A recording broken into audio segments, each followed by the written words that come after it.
My sister framed me, cried to my parents, and got me thrown out barefoot at 15. Weeks later, she bragged about it, and Mom overheard everything. Kyle, an 18-year-old guy, was 15 when all of this occurred. And if you asked my family to characterize me back then, they would most likely mention the problem. My father was among those who believed that respect was a one-way path. You either give it to him without question, or you receive the belt of his voice, and on some occasions, his actual belt. My mother followed his lead as if it were gospel. Then there was Becca, my sister, who was 2 years younger and yet the perfect child. She could set the kitchen on fire while making popcorn, and my dad would call it a learning experience. I forgot to mow the grass once, and I'm irresponsible and heading nowhere in life. That is how it has always been. Everything she did was forgiven. Every action I took demonstrated that I was doomed to make mistakes. If she passed an exam, it was because she was diligent and intelligent. If I passed a test, it was purely luck. She was the golden child, and I was the one that brought the family down. I'd always thought it was unjust, but I never imagined she'd take it to that level that night. It started normally. I was in my room with my ancient laptop, fiddling with some music downloads and half doing homework. It was late, possibly past 11 o'clock.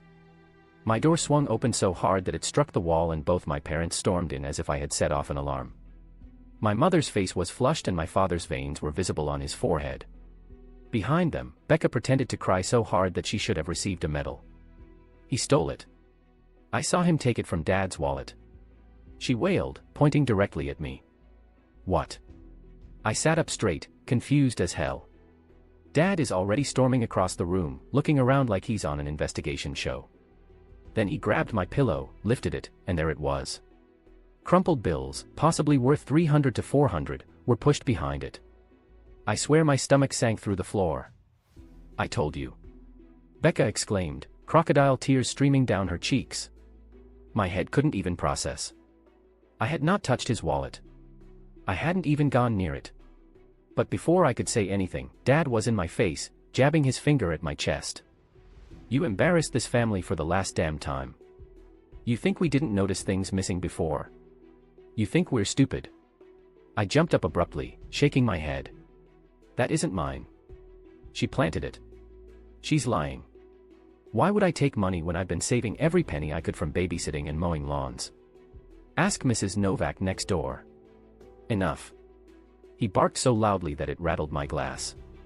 A liar and a thief. You've made this house a joke.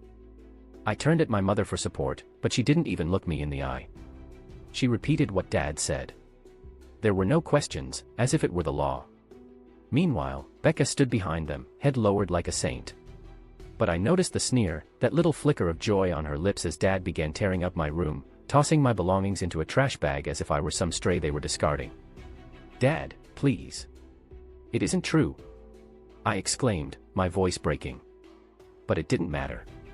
He snatched my rucksack from the corner, dumped it onto the bed, and began filling it with odd clothes. Mom began to say something, but a frown from Dad silenced her. Becca let out a big sniffle. I'm terrified to even share a house with him because he gets so angry. What if he hurts me? That cut worse than anything. I spun toward her, my heart hammering. What are you talking about? I've never laid a hand on you, but the harm had already been done. Dad clenched his jaw. That's it. Out now. They thrust the bags into my arms and dragged me down the hallway with Becca trailing behind, whispering, I told you they'd believe me. When we reached the front door, Dad jerked it open. The night air struck me like ice. I was barefoot and still wearing sweatpants and a t-shirt. Dad shoved me onto the porch so forcefully that I stumbled. My sneakers were still at the door, so I grabbed them before he could close it completely.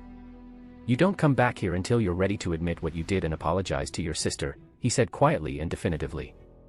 I didn't do anything. I exclaimed, my throat raw. She's lying to you. She set me up. Don't you dare talk about her like that, my dad said. She's been nothing but good to this family. You're jealous, Kyle. Jealous and bitter. The door slammed shut, shaking the glass panes. For a few moments, I stood there, garbage bag dropping from my arms, waiting for it to swing open again to discover they just kicked out their own child over some tears and planted cash. It never did. I sat down on the porch steps, shivering, and looked out at the peaceful street. I wasn't only grounded. I wasn't only in trouble. I was out, exiled.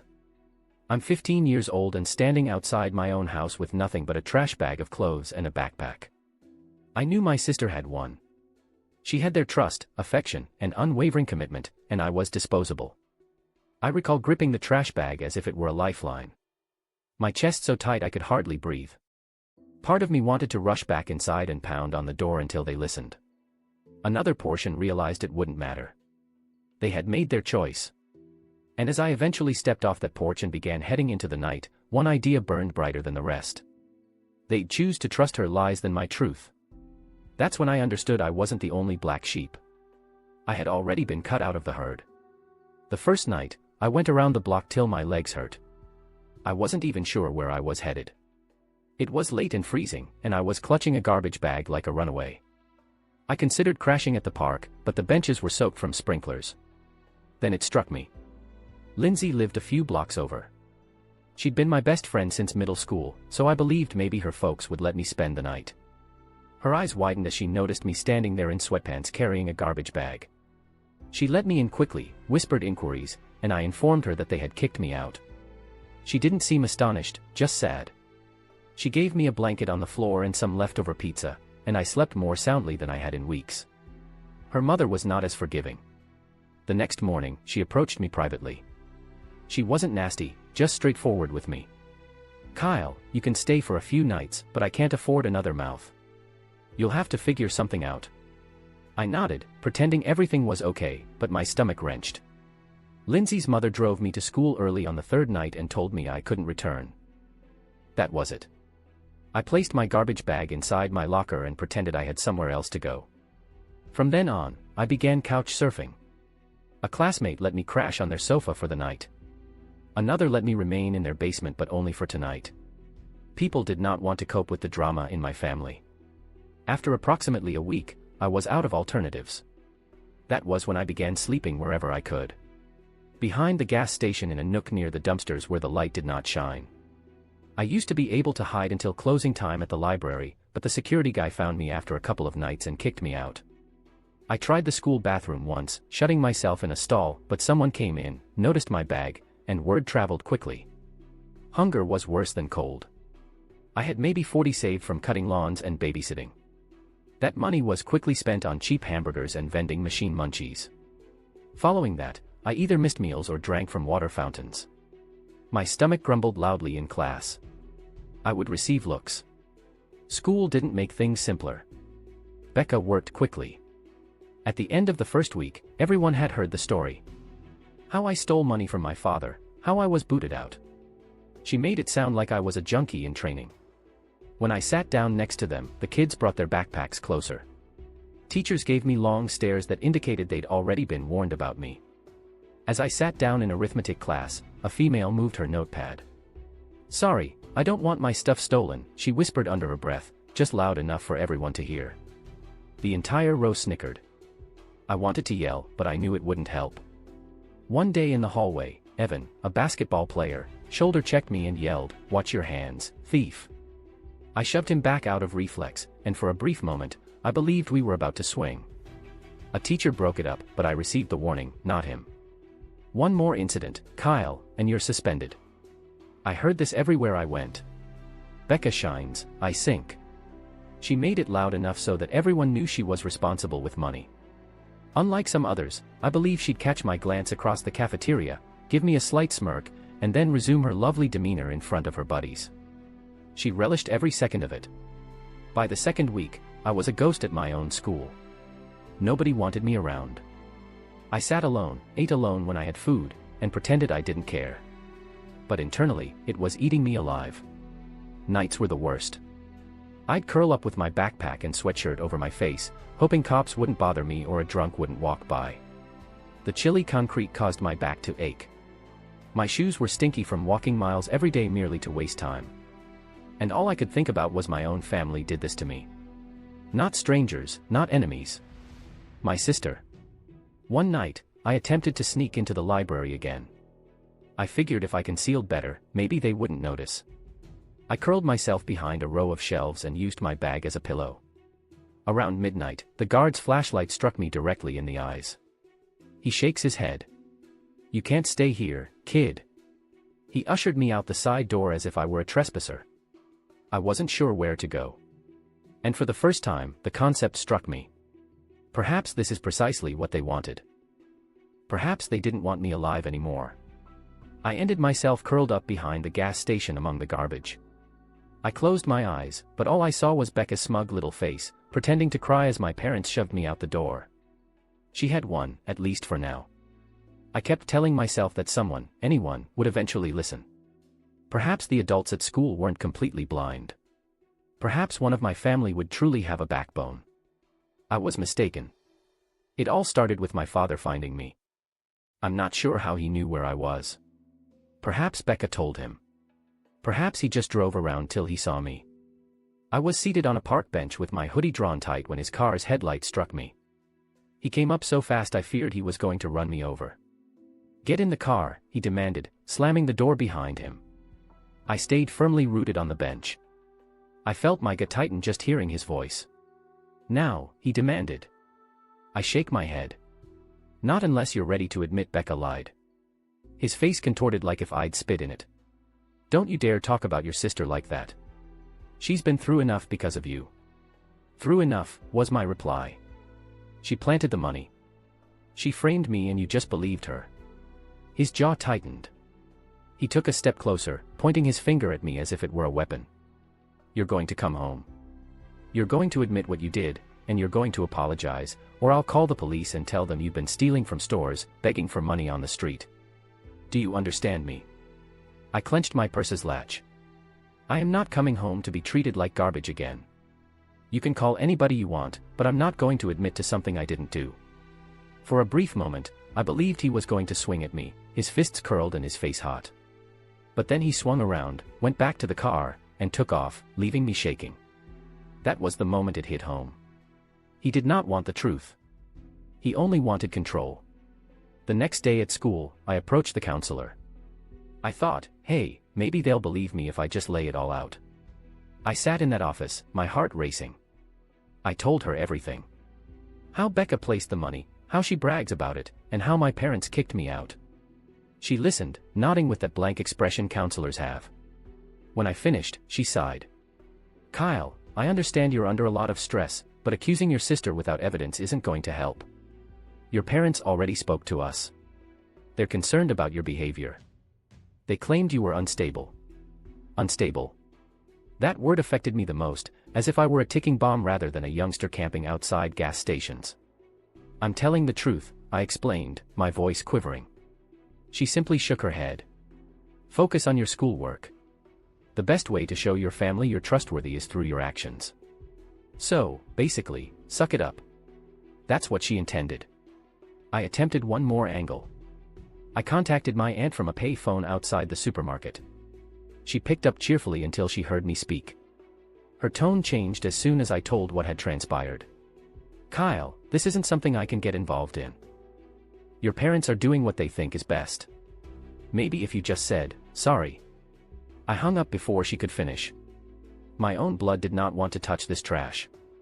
Everyone wanted the easy version of the story. Kyle is incompetent. Becca is perfect. Case closed. That night, I sat outside the gas station, back against the wall, sipping water I'd filled in the bathroom sink, hoping to feel something in my gut. A neon sign buzzed overhead. Cars drove in and out, and I sat there, unseen. Then I heard the voice that I despised the most. "Wow, didn't think you'd last this long out here." I looked up and there she was. Becca was holding a Pepsi, casual as heck, as if she were simply passing by to say hello.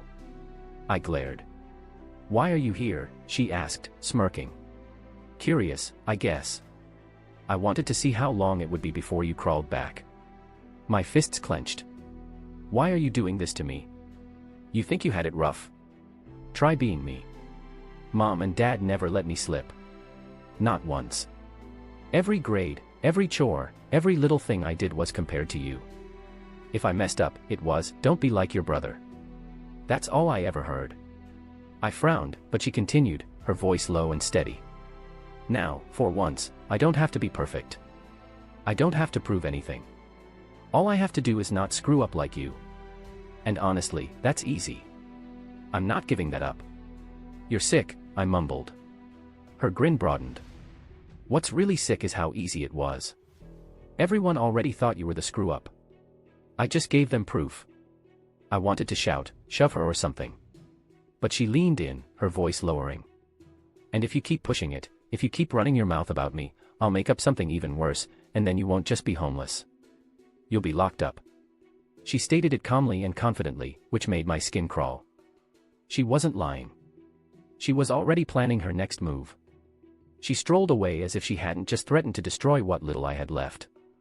And as I sat there in the warmth of that gas station sign, it dawned on me. She was not simply attempting to make me appear terrible. She said wanted to utterly erase me. That thought lingered in my mind for days. Every time I tried to sleep behind the gas station or strolled around to waste daylight, it played back in my mind like an echo. Becca wasn't simply glad I was gone. She wanted to eliminate me like if I never existed. By the third week, I had sunk lower than I had imagined imaginable. My cash was gone. My phone died. And I hadn't had a real meal in 2 days. I lugged the garbage bag everywhere. School, bus stops, and parking lots. It wasn't even closed anymore. It was like a sign around my neck. Homeless loser. One night, I attempted to hide again in the school library. I reasoned that if I hid deeper behind the shelves, I might be able to avoid detection. Around midnight, a flashlight beam struck me directly in the face. Security grabbed my arm and marched me outside. I already told you can't sleep here, kid. Try this one more time and I'll report you. Then you'll be suspended, he stated with a smirk. It began to rain shortly after. I walked for miles, rain pouring through my hoodie, my shoes squishing with each step. My trash bag became so wet that the plastic tore and half of my garments spilled on the sidewalk. I grabbed them up anyhow, clutching the sack tightly. Even though everything smelled of mildew, I ended up under the awning of a closed laundry. My stomach clenched with hunger. The type that made you lightheaded. That was my breaking point.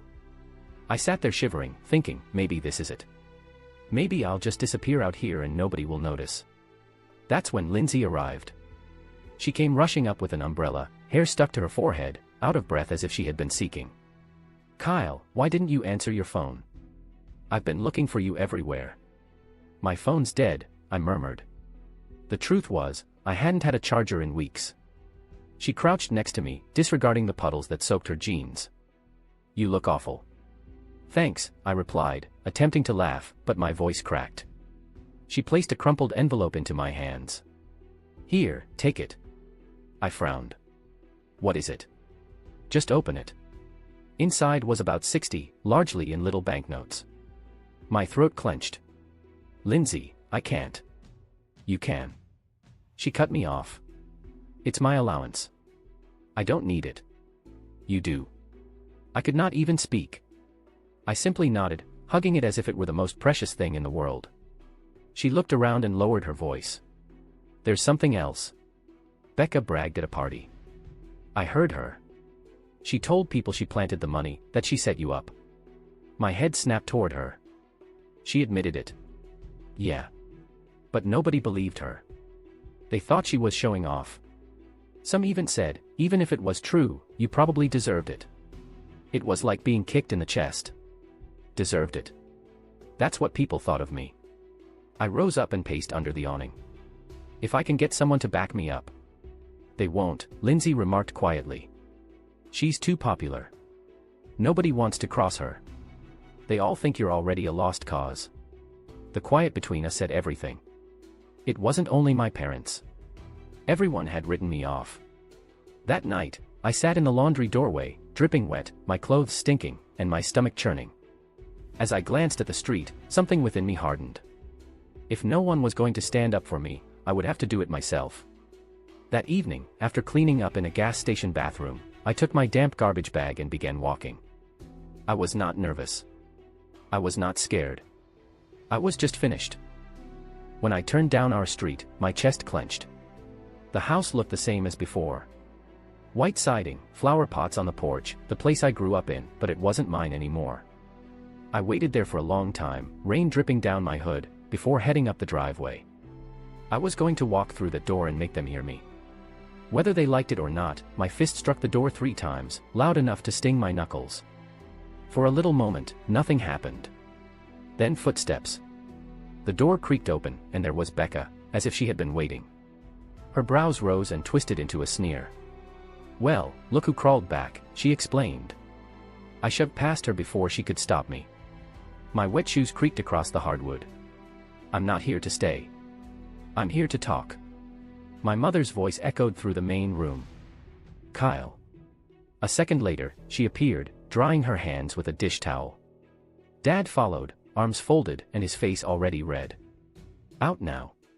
"No," I replied, chest heaving. "You're going to hear me this time. You believed her lies long enough. Tonight, you're going to hear mine." Dad took a step forward, looming above me. "Watch your tone. You don't get to barge into this house." "And watch my tone," I said, louder than I intended. "You threw me out with a trash bag because Becca cried and waved a couple bills around. You didn't even ask for my side. Not once." "Because we know you," Dad replied sharply. "You've always been reckless, Kyle. Always jealous." Dad's face stiffened, but I continued on. Fire building in my chest. "Jealous? Let's talk about that. Remember when she copied my science project? Teacher called home and you punished me for making her cheat. She cried and you believed her.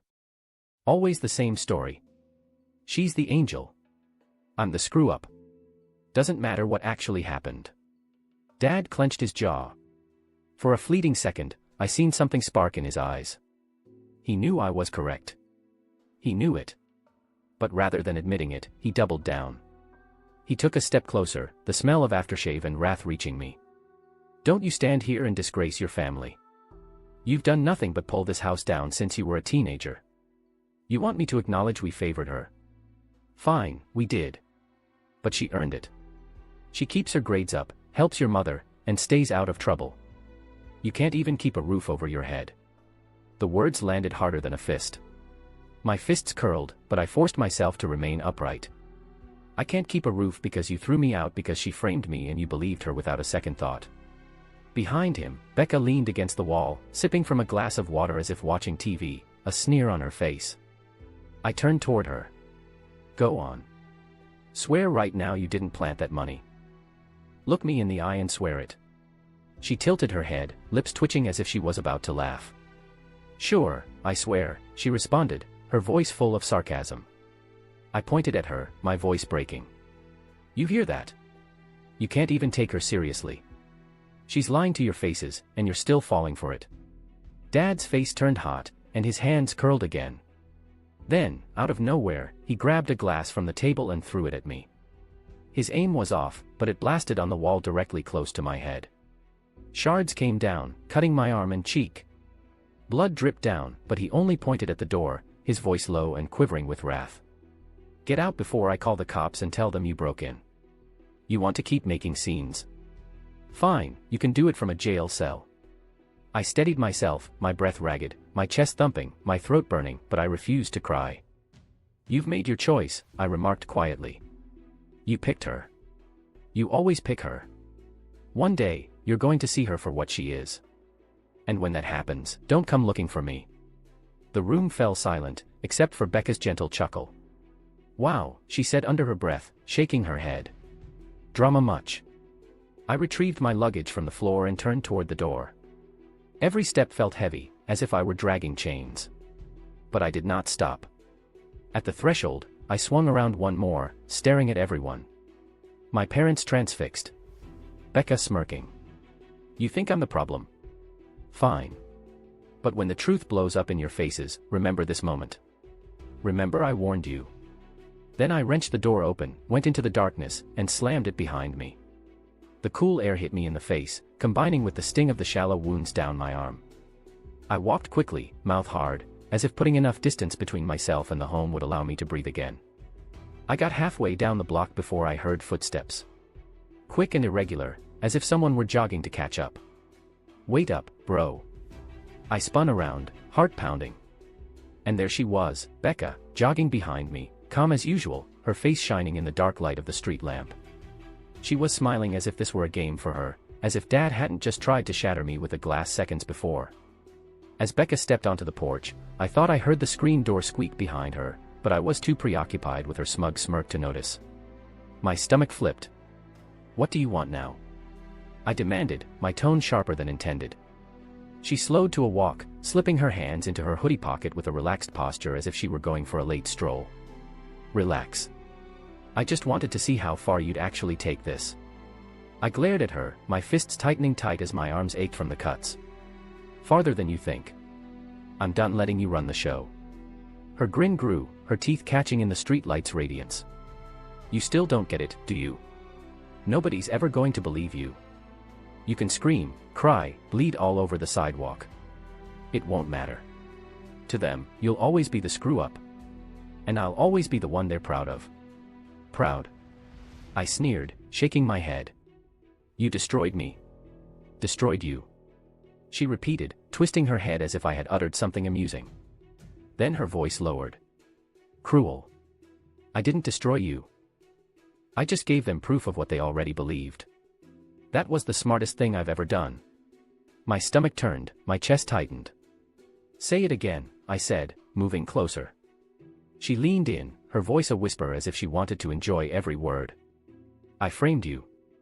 I planted the money. And I'd do it again, watching you beg while I win. That's the best part." The words sliced through me like a razor. I could almost hear the blood gushing through my ears and feel every drop dripping down my arm from where the glass shards had ripped into me. Then another voice pierced the silence. "Excuse me." We froze like statues. Mom stood on the edge of the porch step. Her face was pale and her arms were crossed tightly across her chest. She must have followed Becca out without us noticing. For once, her eyes were not filled with rage toward me. They were focused on Becca. "What did you just say?" Mom said, her tone stern, as if she didn't recognize the daughter in front of them.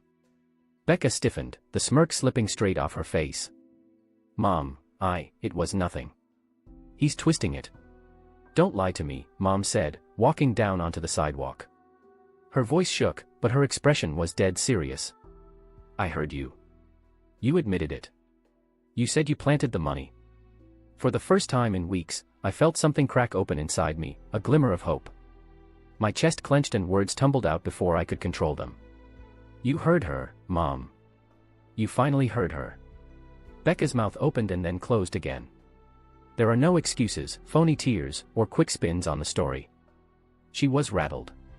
The screen door smashed against the frame and Dad stormed onto the porch, his words echoing around the yard.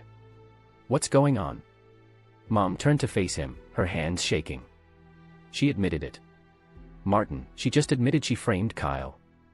Dad blinked, his face losing color.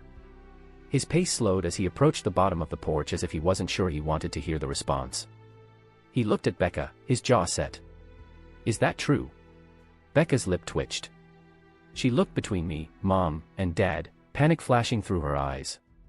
Her fingers fidgeted within her hoodie pocket, clawing at the fabric. She opened her mouth as if to deny it again, but her expression twisted and the words came out like venom. "So, what if I did? I had to. You two always leaned on me to be the perfect one, the example. I couldn't risk him screwing that up, so I took care of it. I made sure he was the one you gave up on." Her voice cracked with the final words, but the harm had already been done. The hush that followed made the air feel dense. Mom staggered back, her hand reaching for her mouth. "Oh my God." Tears streamed down her cheeks, and her body shook as if she had just been sucker punched. Dad's jaw tightened and his hands curled again, this time at her rather than me. His face was flushed, his eyes steely as if he were looking at a stranger in his own home. "You ruined your brother's life," Mom murmured, her voice. "You threw me out," I exclaimed, my throat hurting. "You believed her over me. You tossed me in the street with nothing because she cried and pointed her finger. And now you hear the truth, and it's too late." Becca crossed her arms, attempting to hide the cracks in her voice with a false assurance. "Don't act like you're some victim. You were always the mistake. I just made sure everyone else finally saw it." Her words hit me like another piece of glass shattered against my skin.